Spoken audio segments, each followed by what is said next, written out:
Hello, hello, everyone. Welcome back. Hello, hi. We have an amazing episode for you guys today. We talk all about tacos and weed. So, Yes, we have Emily and Steven on from Wah Gwaan Tacos, Wah Gwaan NYC. They run a pop-up Jamaican taco shop, and we talk all about their business. yeah, say pop-up Jamaican taco shop 5 times fast. I cannot. Yes.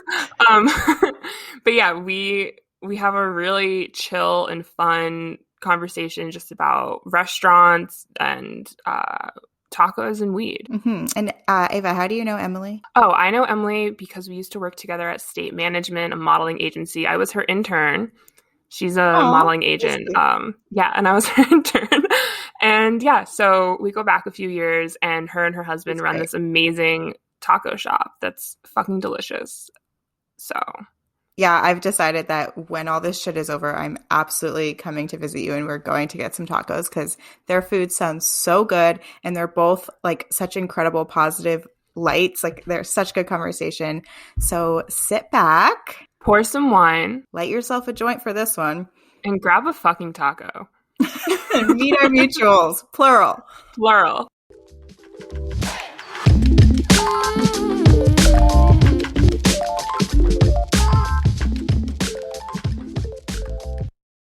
Welcome to the pod, guys. Thank you. Situated, ready. Thanks for having us. Yes. Thank you. You guys are our first couple and first double interview and first male guest. True. The first male guest. I am honored. Yeah. I am honored to hold it down for the male gang team. But yeah. No. You're breaking that glass ceiling, Steven. We're all about breaking boundaries over. There you go. Well, men's rights. We can get started. Just our first question is very general. Introduce yourselves, where are you both from, and where are you based now? Okay.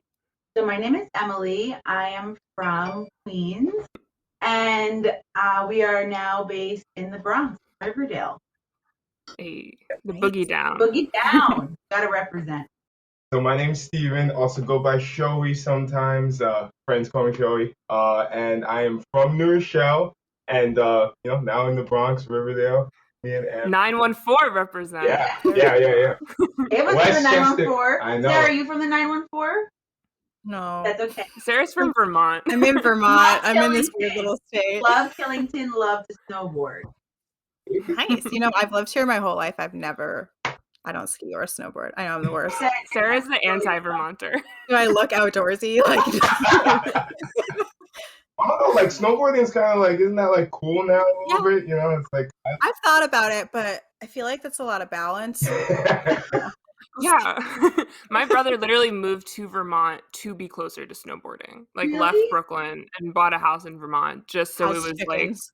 He could do like day trips. Oh my god. I love Good that. for him. Once you get the bug, you like it's like something you just like always want. Yeah, he's addicted. Yeah. Good for him. He went full Vermont with the chicken coop and the wood Yeah, water. Is that like he's farm?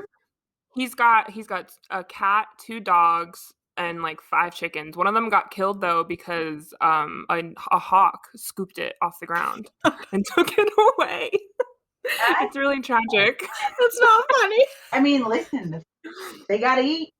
Yeah, that's what I like about Vermont. You can always just see some like super actual in nature kind of stuff where it's like, Yeah. Also His known dogs- as murder.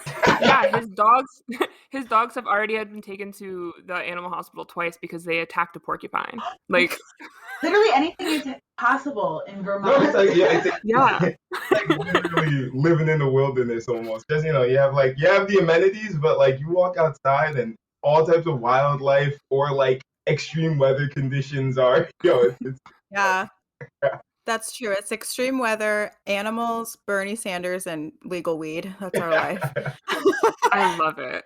That's great. So, speaking of legal weed, can you guys tell us about your love story and like how did you guys meet? okay. Yeah. And because my sources tell me you were supposed to get married last year on 420. You're off by one date, but it was supposed to be 4/19/20.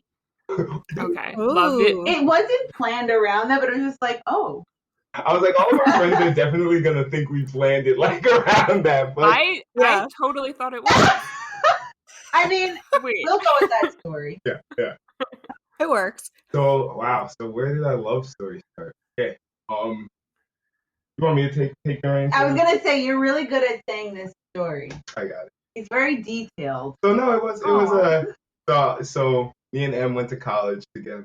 We were like, I knew who she was for like through my first like few years. Like we were like, I wouldn't say friends, but it's like, you know, when you see somebody and you're like, oh hey, blah blah blah, right? Yeah. So like we were that for like first like 2-3 years of college.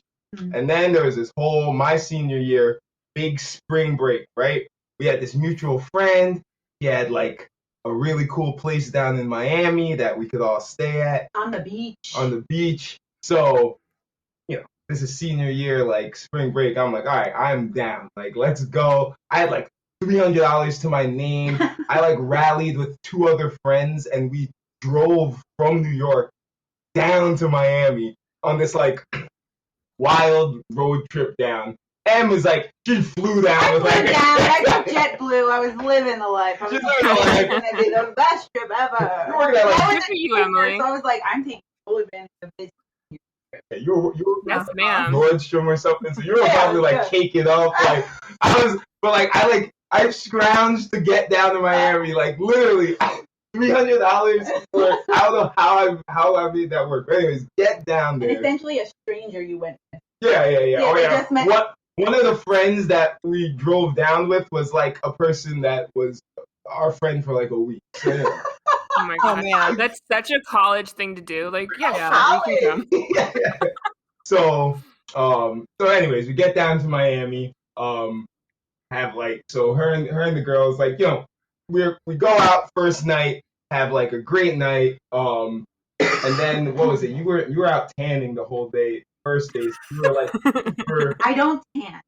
I don't know how many times I have to suffer the pain to realize I don't tan. But yes, we were outside. You tried. Tanning. I'm turning red, and I get like an excruciating burn that I was like, I couldn't go out for a second day. They were going for a second day.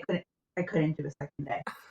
So second day, she's burned. Kind of wants to take a chill day. All the girls on the group had gone to tan again.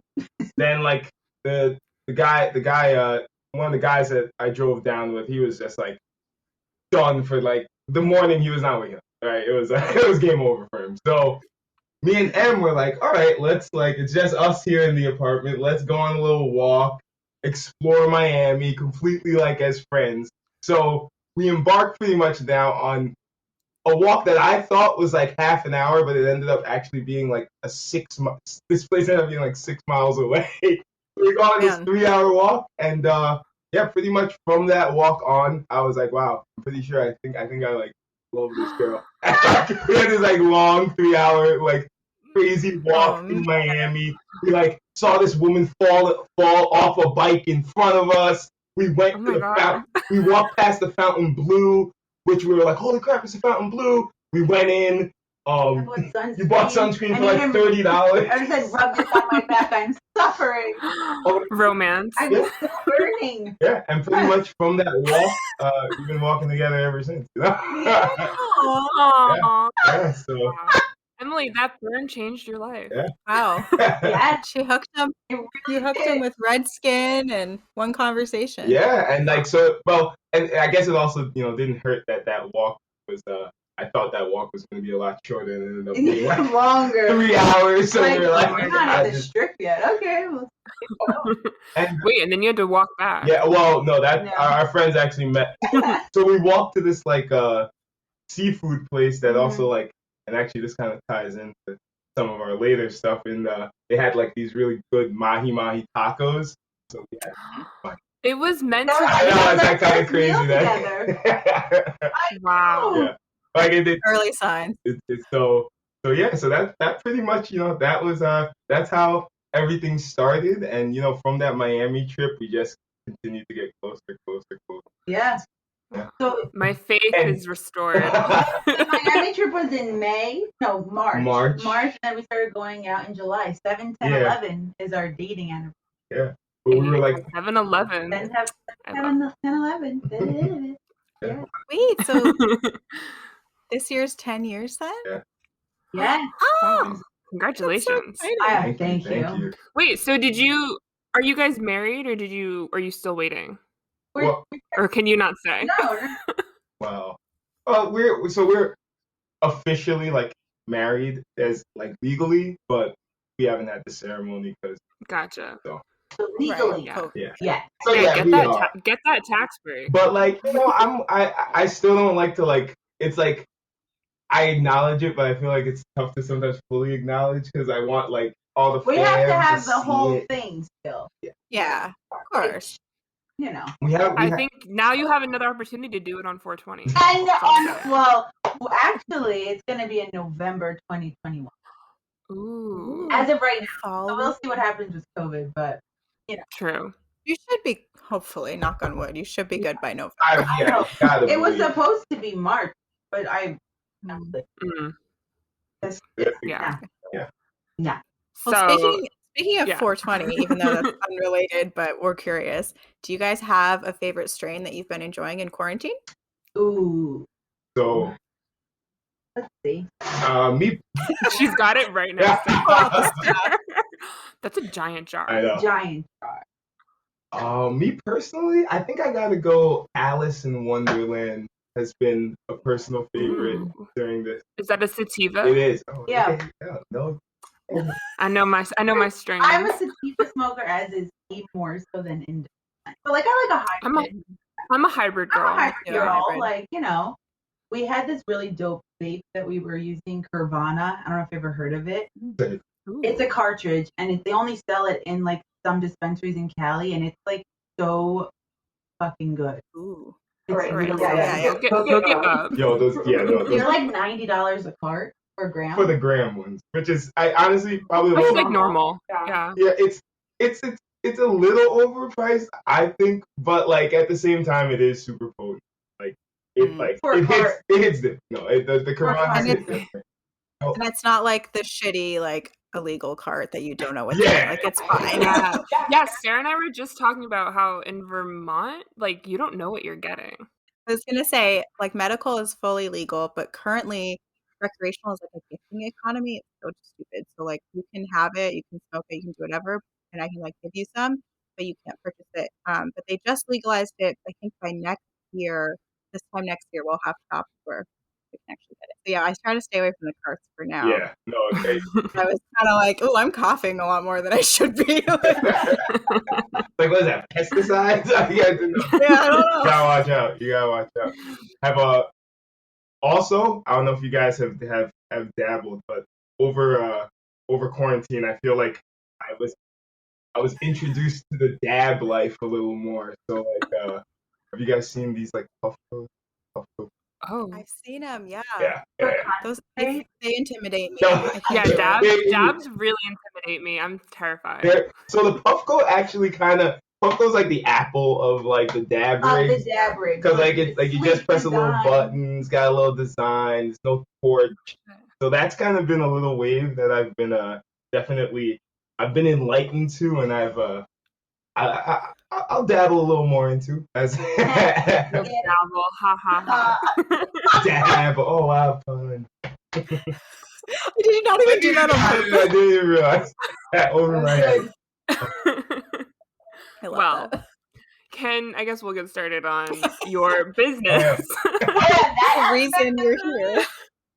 Oh my God. So, can you guys tell us about your taco pop-up shop here in New York City and how that all got started, and whose idea was it to go into business together? So pretty much WahGwaan was birthed from Steve and I's love of food, and in particular Jamaican cooking from his family. His mom is an incredible cook. Like I've learned from the best so much. Like her work ethic, her talent, her skill, she doesn't even notice it. It's just so like innate to her. So we've always realized how much we prefer eating at home than eating out for so long. And we were like, we should just like bring this to the people. Yeah. Like, we should just bring it to the people. I feel like everyone would love to eat this. Yeah, no, this, and, like growing up, like everybody, a lot of people would come to my house and be like, yo, your mom's chicken is like crazy. And, I was like, yeah, I guess they're just saying that because, like, they're my friends, and then, like, over time, I'm like, all right, no, this is pretty consistent. Like, no matter where I go, no matter anybody who has my mom's cooking, always is like, whoa, that's like incredible. So, and then obviously when M started to come over, she was just like blown away. So, just over time, us kind of keep seeing those consistent reactions. We saw something where that was like, wow, we need to take this opportunity, and my mom is all about leaving legacy, and I think this is something where she, as we've developed this, she's like loved to kind of have the idea of her recipes continuing, having the possibility to continue to live on even when she's gone, and like that's just like the type of she loves that kind of stuff. So as we started to kind of flesh this idea out more and more, her like appetite for it just grew, and the puns are just crazy. They just literally kept growing, and we eventually were like, okay, so have this amazing food, but like Jamaican food, if you haven't had it and you're not from the city and are very used to it can be intimidating. Yep. Because you have to like use your knife and fork. You literally need to use your hands. Like it's a knife and fork, but like it's messy. So you're always gonna be like, picking things apart, whatever. So we're like, maybe we should put it in a familiar form that people really resonate with. So we're like, why don't we just do it in a taco? Like how fire Everybody there's like jerk chicken in a taco with like homemade jerk sauce, and we're like, what would we do for toppings? And that's when we started to just like jot ideas down with like flavor profiles. We're like, what's really good with jerk chicken? Something that's cooling. Cucumber. Oh, but you need a sweet aspect. Apple. Oh, but we could also add a little bit of, Okay, Gordon Ramsay. My guy. Yeah. And so that's like, it really just, we started to experiment with things, and, we really started to just get those different flavor profiles together. And yeah, just kind of went from our kitchen, just trying those recipes out with family, friends. In the lab for months. Yeah. Like, every weekend Steve and I were in New Rochelle, like with his mom brainstorming and like going in the kitchen and trying things out. Like I learned how to make tortillas. And like I have vague memories, Emily. I have vague memories of you bringing food to the office. I did. Yeah. Testing. You are correct. Yeah. That was a long time ago, though. So this has been a long time coming. Yeah. Yeah, it's and kind of like, well, I think one of the biggest kind of jumps and boosts of confidence that we got was we got lucky where our first event or our first opportunity to kind of actually be out to the public, one of my former coworkers, he started a company that he helped facilitate and organize pop-ups. So he was doing a pop-up for like Ed Sheeran for his like his last album release, where it was pretty much like a 10-city pop-up event. So the New York event, he had like a few record executives. Charlemagne was there, and he needed a food vendor there. So that's where he knew what me and M were doing, and he was kind of like we were first on his mind, and we were able to jump on that opportunity. So like our first kind of event to the public was an Ed Sheeran album release party, and like getting a great response there really just gave that's amazing. Yeah, it gave us a lot of momentum, and thank you, Ed. That confidence to really kind of dive in further, and since then it's just been continually working with breweries, bars, and just breweries, bars, catering events. Just it all rolled rolled from there, and just opportunities kept coming up for us. So it's been and up until COVID, things were definitely super busy, but COVID obviously threw a little wrench in the thing. Yeah. We'll get back there. Oh yeah, like I gotta say, like so COVID happened March. So from March to like June, since like things were closed and shut down, and things started to get better, we were like, okay, we have a game plan. Like as soon as we can, we will. So we started to put into email people who like had bars, the breweries that we work with, even places that we didn't even work with, but we were trying to just try something new because this was the point where bars needed food. So we reached out to like all new venues and we booked a ton of new people, like Marco's Broadway. That's so smart. Yeah. What'd you say? I just said that's so smart. Yeah. I mean, listen, we were like, we got to make something happen.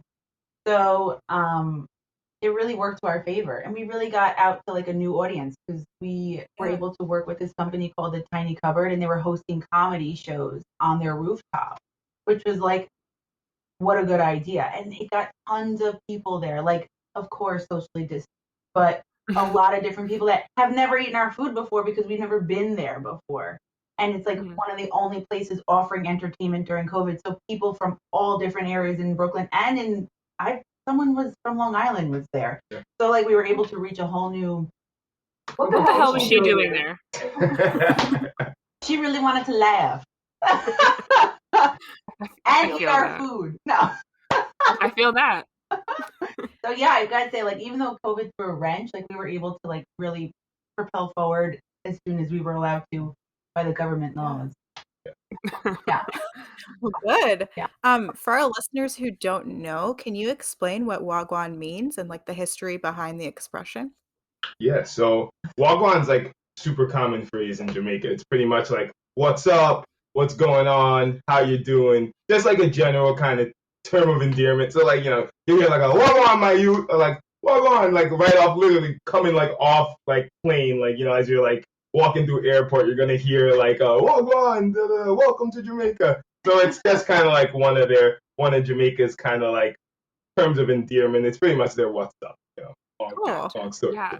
Do you meet a lot of other like Jamaican people through this business? I'm sure you get everybody, but have you attracted some? I mean, I would say definitely like we do the Bronx night market, which like that Fordham area has like a pretty large Jamaican they like the food. Presence. Yeah. Jamaican presence, Jamaican population. So we definitely do get to meet a lot of fellow Jamaicans. Well, for me, fellow Jamaicans. Emily's like, I have sunburn. I married in, so technically. I don't know what it's like that. I'm German now, like that. Hey. But So yeah. So your social media says that you're tacos with a vibe. What is the vibe? So a vibe is a feeling that you get like initially from, seeing something or being around something, and the minute you eat Wah Gwaan, you're filled with this feeling of happiness and like, ooh, this is different. This is fun. This is unique. It's like a burst of spice with a little bit of sweet, and pairing these things that I've never had in a taco form together. I'm just like on this ride, and I love it. Give me a meal That's delivery. A vibe, yeah. That's good. Definitely want to give people that vibe of something where kind of get transported to the islands for a hot minute, which is like you eat the taco and we want you to kind of feel like, wow, I am literally in a jerk hut in Jamaica, and like I want like having people be able to envision that through our tacos is what we're really trying to hammer in, which is like the recipes and like why my mom's recipes are really help kind of push that with their authenticity, and that's something that we really try and strive for, is giving that real authentic Jamaican flavor, even though it's in an unfamiliar form. Getting that like authenticity is something that we really strive for, just so that we can really transport our customers into Kingston, into Jamaica. So yeah. So the recipes are they all adapted from family recipes then? Yes. Oh, awesome. These are all family, all homemade. Everything's unique, and everything is from the fam. Yep. Well, we did have a listener question. Ooh. So at Garbanks asks, what are your thoughts on double tortilla versus single tortilla tacos? This is controversial. Yeah. Single tortilla all the way. I agree. And I'm going no hesitation. And I'm going to say why. Okay. the way we make tortillas is thick enough to hold our filling. We do it a ratio. Thickness is key. Thickness is key. And it's not overwhelming like bread. It's a perfect proportionate ratio to meat or filling with tortilla. And you fold that baby up and you take a bite and it's perfect. You don't need another layer. Oh yeah. I feel like the double layer is usually, it's like it's reinforcement for the first layer not being that great, so that, and it gets a little too, I feel like it's a little too much. Where like once you want one solid, like Emma was saying, one firm but thin tortilla, that's where it's at. Corn. There you have it, folks. I was gonna say corn or flour. Okay, corn. I was listening to a podcast and this guy was like, I have this vision of like a hard shell foldable taco or something like that. And I was like, I don't think it's going to happen, buddy. How can you fold a hard taco? Whoa, I kind of see what he's saying though. Foldable taco? No, like a chalupa type of deal. Like a chalupa almost has that because it's kind of soft and has a little thickness. So maybe it's already been invented. I don't know. Yeah, honestly. Talk to Taco Bell. Because what? I mean, to be fair, something that I don't know if we're ever going to recreate. But one thing I am very interested at Taco Bell, and I want to know how they do it. Like that cheesy gordita layer on the gordita. That's not a regular tortilla. It's not a pita. It's like not a pita, it's specifically like, I don't know, man. That thing's amazing. It is. That's your competition. Is what it is. Yeah, like honestly, that's what's gonna. If there's a better taco than us, it's the cheesy gordita crunch. That's the only one I'll give props to. That's right. Only one. Oh my god. Love a cheesy. I do too. It's good. It's so good. Like I've never had Taco Bell. Ava, I wasn't allowed to have fast food growing up, and there's not a Taco Bell like near my town, so there I just was one never on went. campus. There was a Taco Bell on campus? This was the only one in Boston. It's gone now. Oh, I've just heard like that it fucks up your stomach, and I have a sensitive stomach. Like it's worth it. No, one fucked up stomach, one day of that, one night of that, it's over, and then it's done. You mean to tell me you've never had Taco Bell? I've never had Taco Bell. All right, you got a homework assignment, Eva. Go do a Taco Bell. Oh man. All right, fine. If you're in the city, there's a Taco Bell. I'll Postmate Very easy homework assignment. You don't have to leave. Yeah. Yeah. I'm about to Postmate you a cheesy gordita crunch so you can see what I'm talking about. I will send you my address. That's crazy. Oh my god. Well, the secret's out. That's I can't believe you gotta post that on social. My God, I've never had Taco Bell. I've never had Wendy's. I've never had what's the one that everyone loves? Popeyes. I've never had. I mean, this is the other one. I've never had Chick-fil-A. Wow.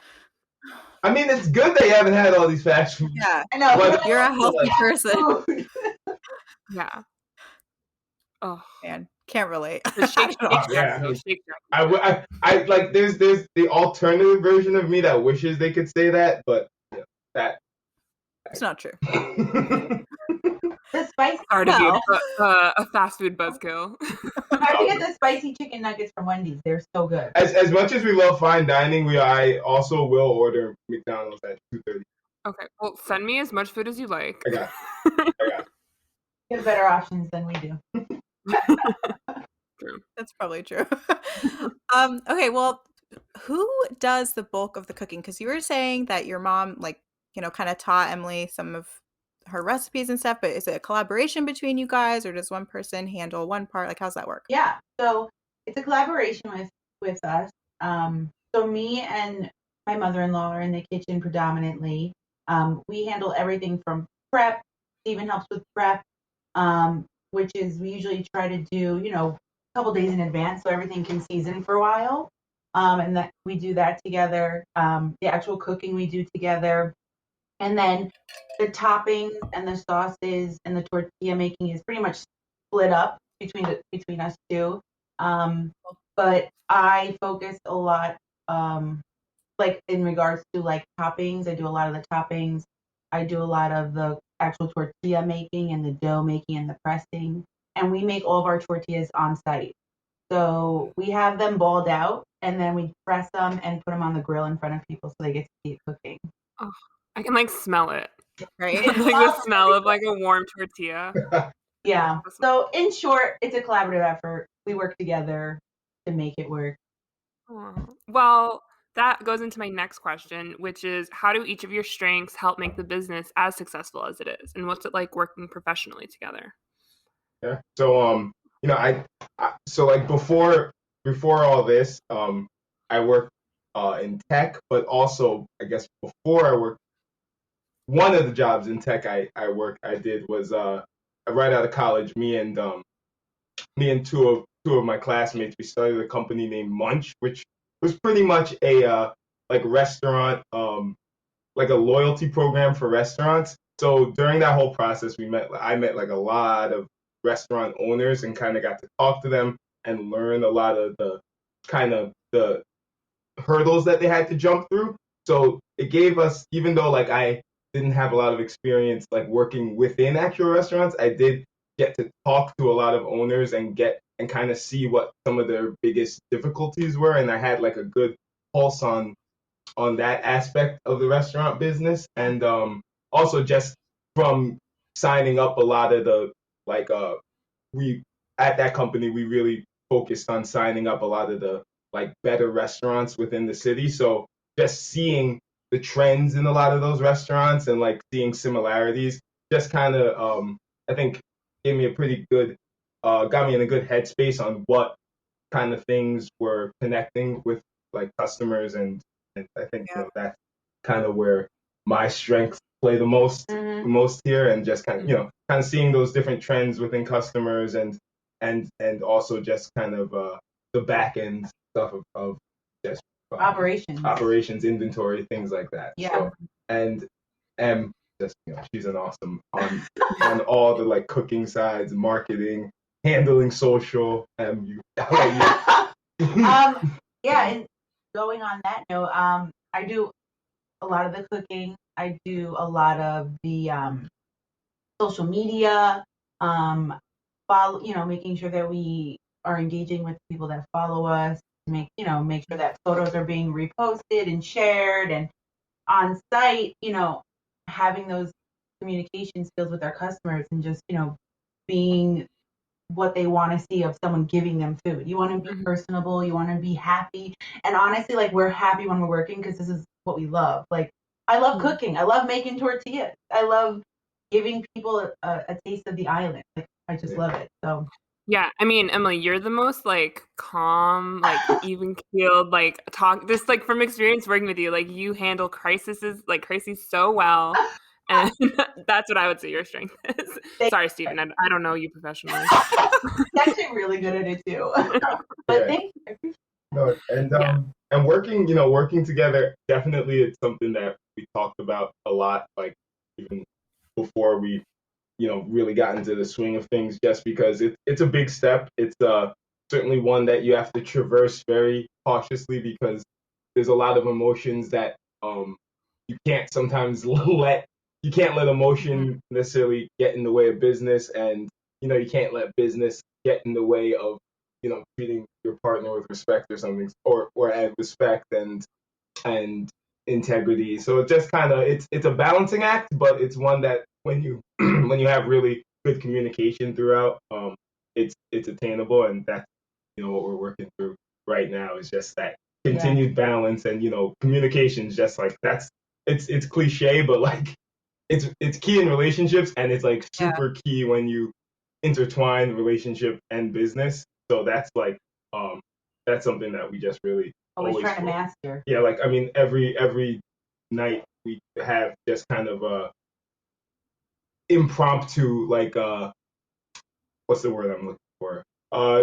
Brain dumps, if you may. Like just where we get everything that's on our head, whether it's about how actually feeling or business ideas, things like that. We do a good job at consistently getting those things out, having that dialogue with each other. So that's so if you could like give advice to couples wanting to start working together, would it be that, do you think, like to consistently communicate and be on the same page, or is there anything else that you might say? Being patient, and also knowing that you have a working relationship together, but you also have a relationship together. So yes, this consumes our lives like all the time, but we make a point of it to make sure that we are taking care of each other. So that's why we do have those talks every night, just to like get what's off our chest. Yeah. Whatever we want to talk about. It can be what's going on in our personal lives, you know, or with the business, or something that we're feeling. It's so important, like he said, to do that, and that's what we do. And it's making sure that you realize that your relationship is still a relationship, and your work relationship is a work.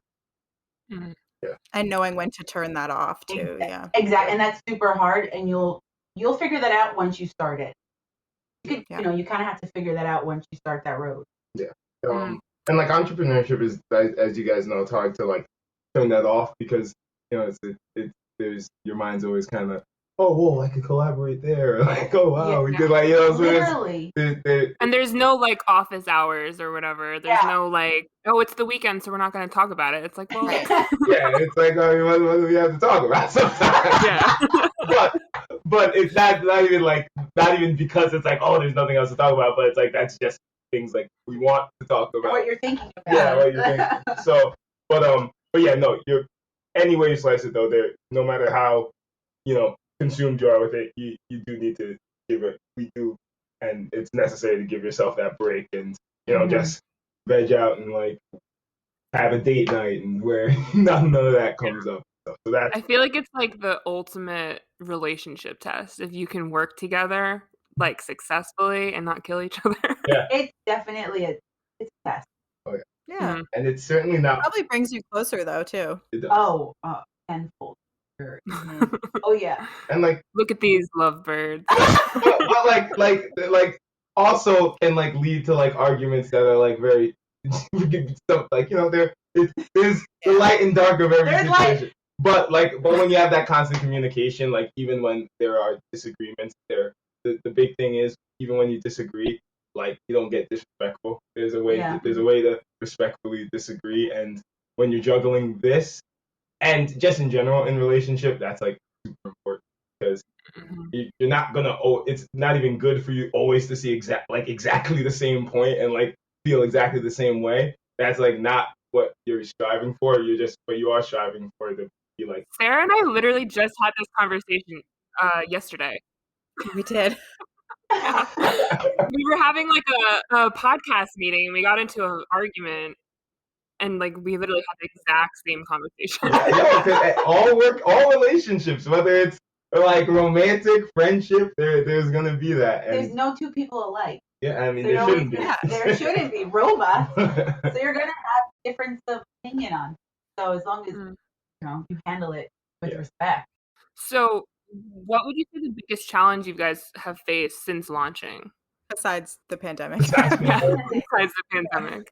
As a pop up, you know, just staying up on always finding kind of new opportunities. It really is like a 24, like a consistent job that you need to stay on top of, because you know, not having a physical location, you want to always make sure that you have new prospects of places to go, whether it's locking down weekly kind of like places that you are every week, or whether it's just continually always filling the calendar with dates. That's you know, always the number one priority, and always kind of the thing that you know, because that's what's going to keep the scheduling the events is what keeps the lights on. Yeah, exactly. Yeah. So there's places, for instance, like offices that used to be kind of bread and butter, especially during, you know, these colder months where there's no offices to cater now. So, you know, there's definitely the pandemic has made something that's challenging usually even more challenging now. But it's part of the game and part of being a flexible. You got to camp outside of the fashion offices. They're all still open. Oh, it's insane. I'm like, you're in the office? What? Wild. Well, not safe. Not at all. Yeah. No. On the opposite spectrum, though, like, what's been the most rewarding moment for you guys? I would say our most rewarding moment was honestly having that first gig. That was like the most rewarding moment, because it was like our first time to shine. It was like thrown at us like a couple days in advance, and we're like, we're gonna do this, and this is our time. It's happening. This is reality. It's not just something we've been working on for months. Not just like an idea. It became a real thing. So I would say that was like, and you killed it. Yeah, and from there it was like, we have something. This is real.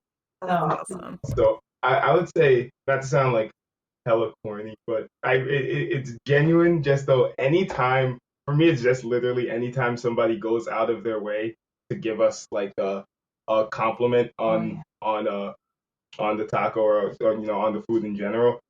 We've had a few instances where like there was this one instance where we had a pop up down by Wall Street, and it was super cold, just like miserable day. I think it had snowed the day before, but a guy ordered a jerk pork taco. Excuse me. It's not COVID, it's the COVID. weed. No, not COVID. That is the bong. So yeah, guy ordered a taco, ate, like walked away, and literally maybe 10 minutes later he comes back and goes, "I just had to tell you guys that was the best taco I've ever had." And I was like, wow. And just like, we've had multiple kind of many instances like that where people go out of their way to come back and give us like props on the tacos. And anytime that happens, I'm like, yes, like it just really good. And we've also had people travel to have our tacos. Yeah. We've had some guys you're a destination. Yeah. He like took the train there, and he realized that we weren't there that day, and he came back in. He was like, "Thank God!" Yeah, he's like, I've been following y'all on Instagram, trying to see where you're next, and I'm like, oh wow, it's a good feeling to know people are out there. That we have like we're getting a nice little fan base that was willing to travel for us and kind of willing to really show us support. So that's definitely been. We appreciate that a lot. What if they started traveling together, like all of the Wah Gwaan groupies? I mean, with their t-shirts? As long as they're grabbing tacos, I don't mind. We have a very strong vegan crowd that follows us because we have a vegan taco. And we have a lovely supporter in Westchester, and she's always like, "Where are you going to be next? Oh, yeah. I will be there." Yeah. She's lovely. We love her. She's been to a bunch of our events in Westchester. We can shout I wonder if I know her. Yes, her name is the Pint-Sized Vegan. She's amazing. Follow her. Please follow her. She's awesome. Good name. Actually, follow her because she has a bunch of great vegan places all across in Westchester. Yeah. And watch me like have gone to high school with her. Probably. Right? Probably. I'm pretty sure it's the Pint-Sized Vegan. Yeah. She's lovely. Aww. Follow her. She follows a bunch of great places. What's your vegan taco? So the vegan taco is a curry chickpea and cauliflower taco with our homemade mango chutney and fresh slaw on top. Yeah. Oh, Emily. Sounds so good. It's actually, like, honestly, we've given this, like, before we launched, our friends taste tested it, and they're all meat. They eat meat, they eat fish. They're like, honestly, this is incredible. Yeah. Like, they were like, I could eat that all. I'm not even. It's become definitely one of my favorite tacos, and that's saying something because I'm not like. I'll usually be like, I'll tell you straight up, like I'm not a veggie guy. Like I eat just enough to like. Just to get by. Yeah, I mean, I guess feel because I that. have. You feel that. You have to eventually. Check mark for the day. Got my broccoli. I'm good. Yeah. Okay, know thyself. That's what's first. No, that has definitely, the vegan is like become one of my favorites, and just that flavor profile, man. You get the mango. I didn't know mango and like curry was a thing, but it is. Yeah. It is. Mango chutney is so good too. Ooh, nice. Yeah. Do you guys sell merch? I think it's time. So yeah, we do have some merch. We actually have a collaboration with this Miami-based designer. Their line's called Bad Sport, and we did a little collaboration where we take their beachy Miami vibes and kind of throw our logo in with it. And we have those actually for sale. You could DM us. Yes. We're trying to have more collaborations like that where we put our design and our logo, and we collaborate with up and coming designers from different areas across the country. Started with Miami, and just reaching out to other small local designers like that to collab with them, because I think that could be just really cool, especially in the future. You know, maybe we have like a Kith Wah Gwaan collab one day. Support small. Yeah. Putting it out there into the universe. Yeah, put it out there. Some of the positives versus negatives of running a pop-up style shop rather than a traditional restaurant. Yeah, so I would say the positive is you get to meet so many different people because you get to just go in different areas since you're not just in one location. I would say the overhead is rather low because we don't have a physical store as of yet. And I would say the downside of it is the unpredictability of it. Yeah. You know, making sure that you have things lined up, and that's not just going to come to you. You have to go after it. So every job, you know, unless people have reached out to us to book us, but we go after. Yeah. We want to make sure like we secure those relationships and we put that on the calendar. You know, making sure that you give yourself realistic time. Like if you're booked 7 days in a row, you got to realize like, okay, I got to maybe take a day off and then get back into it, because you want to be putting out the best product and you don't want to run yourself to the ground and not be able to deliver that to everyone. Yeah, and I would say another pretty big, probably the biggest con of running a pop-up right now, that ties in with that unpredictableness, is just needing a commercial kitchen to cook. You know, because until we have a location, we need commercial kitchens to cook, which is an expense.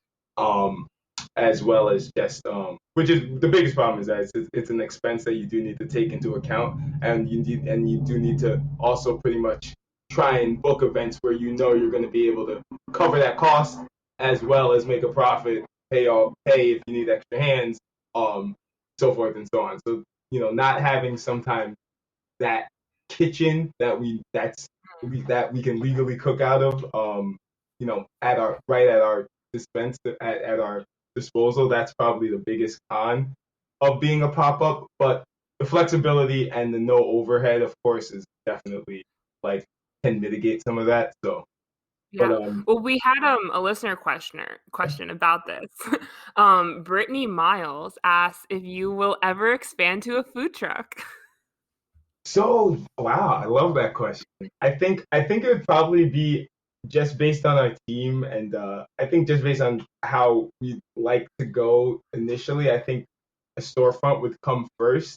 But I would love to, like, from the storefront, having like a food truck that, you know, we can send to events and like around during the summer and stuff. I think that would be like really awesome, and something we'd look into after the storefront. You guys could have such a cool looking truck, like just with your logo and the colors and like. Yeah. And we want to be able to do those food festivals still, because that's like a great way to make money and like be at a different place for other people that can't come to where the location may be. Yeah. Right. Listen, people travel though. They love you. That's true. We do have travelers. We're pretty much wrapping up here. We have like maybe 2 questions left, but I guess, where do you want to take Wah Gwaan in the future? Where do you hope to go with this big picture? Wow, that's a big question. I know. Wait, I can narrow it for you. When cannabis becomes fully legalized in New York, are you going to make THC infused tacos? Please say yes. That's something we, you know. Potential. It's honestly, it's going to be big on like, it would probably be on a collaborative basis. Like ideally, just putting it out there again. You know, like a Wah Gwaan cookies kind of collab. Maybe I'd be down for something like that. You know, another like, you know, reputable brand like that. Maybe doing some type of collab, or like maybe I know cannabis cafes are starting to get like Ooh, you could do a catering, like a cannabis catering. Interesting. But I think the profile. It's the main thing is it can't change the flavor profile. Oh, you're right. That's so it would take a little time in the lab. So I think. I'll probably put it in like the sauces, like the chutney, or I don't know, the jerk sauce. Yeah. It's so good. Now, you know, I don't close doors to anything like that, because definitely would be and the way that the industry's like changing, it's an opportunity I would love to definitely jump upon. Or even if it's not infusing the food necessarily, I would love to just collaborate with dispensaries or something, because I obviously weed, tacos, good things. Yeah, you can get a taco and a joint as like a Yeah, combo deal. exactly. We were actually right before COVID was, or knew COVID was going to happen. We were talking to some company in Portland who wanted us to be a part of their convention. It's like Cultivation Classic, I believe it's called, and they pretty much bring growers around each other, and like a big convention they have, and they were looking for food vendors. I remember I reached out, and we were entertaining going there, and you guys could have been bi-coastal. I know. And then COVID happened. Yeah, so that whole event. But that was in the works. So we were aligning ourselves with brands like that to like be collab with. Let's get a strain named after you. Wah Gwaan. Wah Gwaan. I feel like there must be one. I'm sure that's a thing. Okay, wait. So, what would you say your favorite strain to smoke and eat one of your tacos is? Ooh. Wow. And which taco? Okay. Oh yeah, that's actually a good question. What's each of your favorite tacos from the menu? Okay, so I'll go over the menu first. So we have the jerk pork taco, which comes with a pineapple salsa and the jerk sauce. Then we have the jerk chicken taco, which has the cucumber and apple topping salsa with the jerk sauce. And then we have the vegan taco, which is a curry cauliflower, chickpea with the mango chutney and the fresh slaw. And then we have the codfish taco, which has the mango chutney and the slaw. And they all come in the corn tortillas. I would say my favorite one is the jerk pork taco. That pineapple with that jerk is like, honestly, you can't. I'm like salivating. Yeah, it's just so juicy. I think I'm gonna have to ditto you on that and say jerk pork as well, because it's the spicy sweet. And now for the first part of that question, favorite strain to go with that. I mean, it's got to be a munchies kind of situation. So let me think. Off rip, I mean, I don't know. Have you guys had the? I don't know if you've dabbled with like cookies, their strains before, but I'm a big fan of. I'm gonna go with like the Blanco and a jerk pork taco. That's I think I've had that. It has it's a bag. It has the white spider on it. It has it's a white bag with a spider on it. It's really nice. Wait, so do you do like seasonal like specials and stuff too, or is that your set menu? Yeah, so we do. So last year around the holiday time, we had a holiday taco, which was a turkey taco with a cranberry stuffing with gravy and cranberry chutney. It was incredible. To die for, I bet. God. In the corn tortilla. It was bomb. Like we had people like, so is this gonna come back? In the winter we kinda like started the hiatus. We're like, we won't do it this season, we'll come back next season. And we have other things working on too. So. Yeah, seasonal menu options definitely are something that we have in the works. Just then, spring we might have a little surprise for you guys. So yeah, we have some things in the lab for that. So yeah, but seasonal options are part of our kind of long-term game plan, and that Thanksgiving taco was kind of our first foray, but we want to definitely kind of have some. We're aiming for fall, winter, summer, spring. Have 4 different. So. Yeah, that's a great idea. Yeah. Oh well, I can't wait to finally. I've never come. I don't know why, but I can't wait. It'll come soon. Yeah, April. Yes. April will start up. So I'm traveling. I'm doing it. Ava, I'm staying with you. We're gonna get tacos. Sarah's a traveler. It's a good time. Well, lastly, because we're gonna wrap up. First of all, thank you, and second of all, plug yourselves. Where can our listeners find you, and is there anything on the horizon coming up? So you Instagram WahGwaan NYC. So that's Wah WAA GWAAN NYC. So that's our Instagram handle. And then you can go to our website, which is WahGwaanNYC.com. And yeah, that's this pretty much this spring. Get ready for us. Bronx Night Market every weekend, April 3rd through November 19th. You can find us there every Saturday. And just go to our Instagram for any updates on where we'll be, throughout the week once we start things back up in April. Yeah, awesome. So we'll post everything we have in the works. So I can't wait because 1, I'm hungry, and 2, I miss you guys. I know, I miss you too. That'll be so much fun. Oh, I know. The last time I saw you guys, I think you were sitting exactly where I'm sitting on the floor in my living room. oh my God! Yes, was it The Bachelor? No, The Bachelorette. Yes. Was it The Something. It was something like that. Something. One of those. About 4 times. It was a late night. I know. 4 times. But you can have more than 4 people together. I know. I Can't wait for that to end. know. Soon. All right. Well, thank you guys so much for coming on. Thank you for having us. Yeah. Awesome. Wah Can't Gwaan. wait to try your tacos. Yeah. Wah Gwaan. Wah Gwaan, my Bye. All right.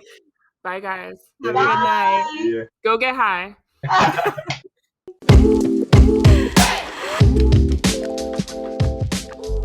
Thank you for listening to Meet My Mutual. We hope you enjoyed today's episode, and if you did, please be sure to like, rate, and subscribe to our podcast on Apple Podcasts, Spotify, or wherever you listen, and be sure to tell your friends about us.